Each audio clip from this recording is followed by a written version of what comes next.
Salut à tous et bienvenue sur motostation.com. Aujourd'hui nous sommes avec KTM qui nous présente sa toute nouvelle gamme Enduro 2017. Alors on va vous l'expliquer sur motostation.com. Il y a eu beaucoup de changements sur ces motos, au niveau moteur, au niveau partie cycle. Elles s'inspirent grandement de leurs cousines éloignées, enfin pas si éloignées que ça du coup maintenant, les SXF Cross. Mais on va donc vous en reparler. Pour l'instant on va aller mettre le casque et puis on va aller essayer ça. Allez, à tout à l'heure.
Nous y voici, cette journée d'essai KTM Enduro 2017 se termine.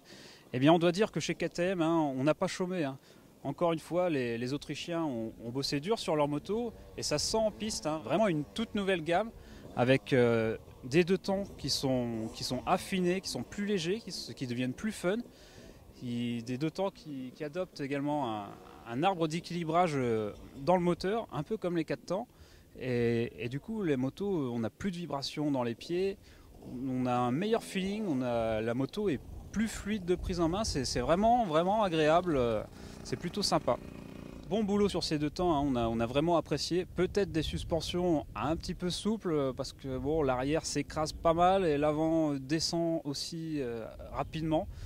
C'est très confortable, c'est très efficace dans les cailloux, on a pu juger ça aujourd'hui et la traction est au rendez-vous.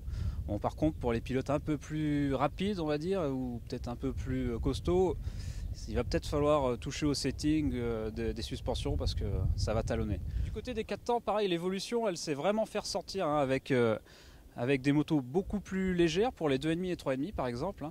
Beaucoup plus fun, plus facile à prendre en main. La 2,5 et la 3,5, elles deviennent beaucoup plus joueuses, avec toujours un grand confort de suspension. Donc les Autrichiens, ils ont vraiment tapé juste avec l'évolution de leur châssis. Et le moteur, on doit dire que là aussi, l'évolution elle a du bon, puisque le moteur est plus compact, la recentralisation des masses, elle se ressent.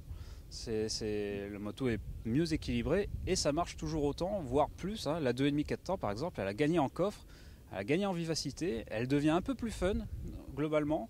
La 3,5 c'est pareil, mais tout en restant d'une efficacité redoutable. 4,5 et 500, bon, ça reste des grosses motos, elles sont un petit peu plus maniables quand même, ça se sent, c'est quand même pas mal, l'évolution va dans le bon sens, mais quand on a essayé un 350 par exemple, on se demande pourquoi le 4,5, pourquoi prendre un 4,5. Et il faut vraiment des grands espaces pour que ces motos s'expriment librement. Donc voilà, toute cette gamme, elle sera disponible au mois de juin en France, mois de juin et mois de juillet. On va relever une augmentation du tarif d'environ 200 € en moyenne. Donc bon, ça c'est C'est pas la bonne nouvelle, mais on s'en doutait quand même, avec une évolution assez profonde de la gamme. Donc si vous voulez en savoir plus sur ces motos, vous pouvez aller sur motostation.com pour découvrir les essais complets de la gamme KTM Enduro 2017. Moi je vous dis à bientôt.